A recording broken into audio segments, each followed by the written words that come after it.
हमारे यशस्वी प्रधानमंत्री, सबके चहीते, सबके फेवरेट, आज उनका जन्म दिवस है। हमारे लिए बहुत ही सौभाग्य की बात है। मैं अक्सर सोचती हूँ कि ये जो हमारा भारत है, हमारा जो भारतवर्ष है, इसका सही मायनों में इसका अस्तित्व क्या है। सही मायनों में हमारे भारतवर्ष की जो essence, what is the essence of India, ये ख्याल मुझे अक्सर आते हैं। क्या ये कोई जमीन का टुकड़ा है, इसकी ज्योमेट्री, ज्योग्राफी क्या है भारत? वो तो आप देखते हैं कि हर सदी में जो है वो बदलता रहता है, बदलता जाता है। जो एक कॉन्टिनेंट होता है, उसका नक्शा हो गया, एक देश का नक्शा हो गया, वो हमेशा ही बदलता रहता है। लेकिन द एसेंस ऑफ भारत, ये हमने चाहे जो आदिकाल से चला रहा भारत है, वो एसेंस हमने कभी लूज नहीं किया। So in entirety what is India and what does it stand for? तो मुझे ये रह के ये ख्याल आता है कि जो हमारा जो सनातन संस्कृति है, हमारा जो विश्व गुरु का जो स्वरूप है भारत, वो चाहे ब्रह्मा के दिए गए वेदों का ज्ञान हो, चाहे ऋषि मुनियों के बनाए हुए वो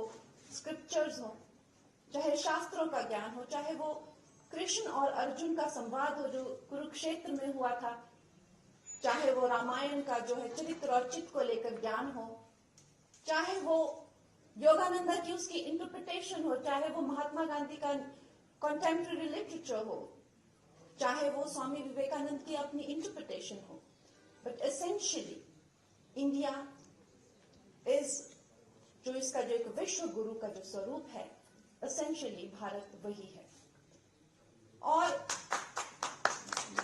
जब हम इस ज्ञान के दीपक की बात करते हैं, जब हम ये बात करते हैं कि हमारे ऊपर, भारत के ऊपर, क्योंकि आप अक्सर देखेंगे ऐसे न जाने आपको कितने साइंटिस्ट मिल जाएंगे, चाहे वो न्यूक्लियर रिसर्च कर रहे हो आधुनिक युगों में, आधुनिक, जो कहेंगे जी हमने ये गीता से हमारी प्रेरणा रही है। अध्यात्म के जो भी हो, चाहे वो क्वांटम फिजिशियंस हो, चाहे वो कहेंगे जी हमने जो है वो उपनिषद पढ़े हैं या हमने वेद पढ़े हैं। मॉडर्न लिटरेचर हो तो आपको ये पूरे विश्व में जो ये भारत का जो ये दीप है, रोशनी का जो दीप है, वो पूरे विश्व को प्रज्वलित करता है। और हर युग में एक ऐसे महान पुरुष होते हैं जो उस युग का जो है वो प्रतीक बन जाते हैं। चाहे वो आप रिसेंट हिस्ट्री में देख लीजिए, चाहे वो विवेकानंदा हो, उन्होंने उस वक्त की जो जरूरत थी, उस वक्त की जो मांग थी, उसको ध्यान में रखते हुए, चाहे वो उन्होंने श्री कृष्ण की गीता की इंटरप्रिटेशन की, कि मैं भी जो हूँ विवेकानंदा की जो हूँ वो स्टूडेंट हूँ, चाहे उन्होंने कर्म योग, जनन योग, राजा योग, भक्ति योग, ये सब योग को जो है एक सिंप्लीफाई करके इंग्लिश में साइंटिफिक बेंड ऑफ माइंड के साथ, और जो क्योंकि देश उस वक्त स्वतंत्र था, उसमें राष्ट्रवाद और एक देश को जो एक स्वतंत्रता आंदोलन की जो एक चिंगारी डाली, वो चिंगारी, चाहे वो नेता बोस हो, चाहे वो प्रधानमंत्री नरेंद्र मोदी हो, वो न जाने कितने हृदयों में आज भी धधक रही है। तो इतना महत्वपूर्ण होता है जब भी कोई युग पुरुष आते हैं, तो वो सिर्फ उनका दायित्व नहीं होता है कि वो इस समाज का उद्धार करे, वो समाज का भी दायित्व होता है कि वो उस युग पुरुष से अपना उद्धार करवाएं। और इस दायित्व के साथ हमारे प्रधानमंत्री जो हैं, उनकी जो विचारधारा है, इंसान एसेंशियली, जो इंसान कोई हार्ड मास का सिर्फ पुतला नहीं होता है, एक इंसान की जो विचारधारा होती है, उसका जो व्यक्तित्व होता है, जो उनकी सोच होती है, वो इस इंसान को जो है वो डिफाइन करती है। तो ये मुझे जो सौभाग्य प्राप्त हुआ है कि जो उनके जो लाल किला पर जो हर साल, और मेरा ये मानना है कि पिछले 10 सालों से हर साल हम लोग एक दशक की जो है जिस तेजी से, जिस तीव्र, जगदीश जी ने भी बताया, जिस तीव्रता से जो है हम ये सफलतापूर्ण जर्नी करते जा रहे हैं,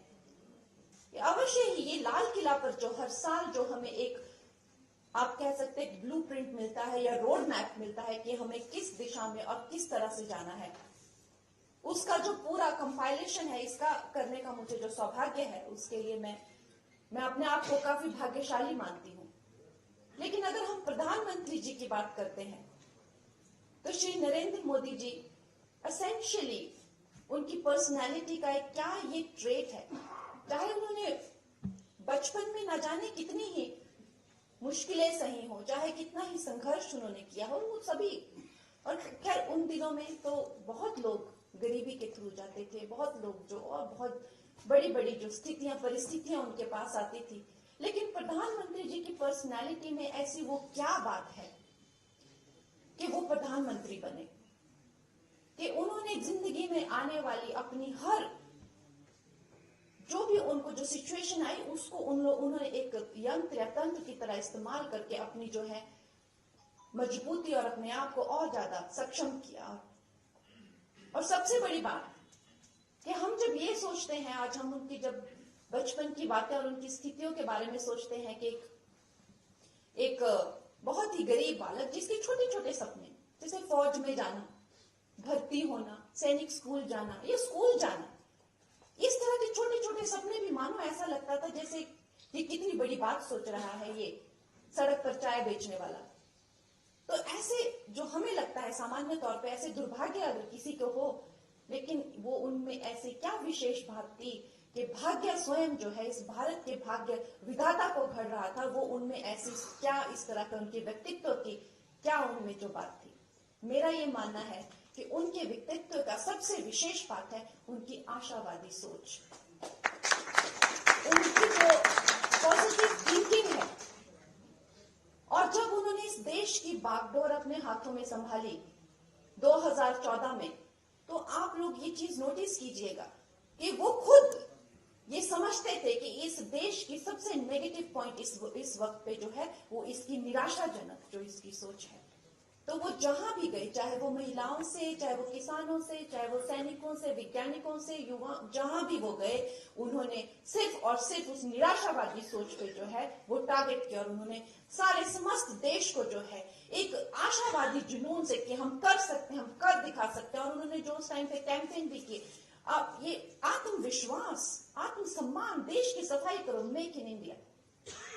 ऐसा लगा कि जैसे मानो जन जन जो है एक आशावादी सोच से भर चुका है। और जो भी, चाहे वो गुलामी का, स्वतंत्रता का न जाने कितने सदियों की गुलामी रही हो, या वो निराशावादी जो ये सरकारें रही हो, उनको भूलकर ऐसा लगा कि भारत एक नई दिशा में चल पड़ा है। और उसका जगदीश जी ने बड़े विस्तार से बताया कि उसका क्या परिणाम हुआ। हम थर्ड बिगेस्ट इकोनॉमी बनने जा रहे हैं, हमें पंख लगते हैं, हम चांद पर लैंड हो जाते हैं। इस तरह की जो अद्भुत जो बातें हैं ये सिर्फ मात्र 10 सालों में हो रही है। आज हमारे नेता ना कि सिर्फ हमारे देश में ही चहेते हैं, जबकि पूरा विश्व में वो सबसे लोकप्रिय नेता है। और अगर देखा जाए तो उन्हें कदम कदम पर जिंदगी ने इस तरह से तराशा है। जब एक बालक जो है अपनी माता को इस तरह की परिस्थितियों में देखता है कि 6 बच्चे हैं,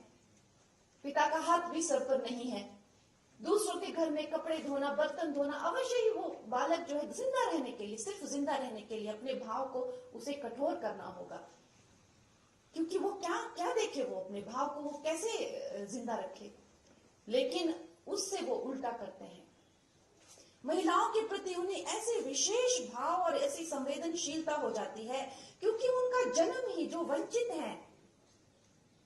जो कि बिल्कुल सताए और ठुकराए हुए हैं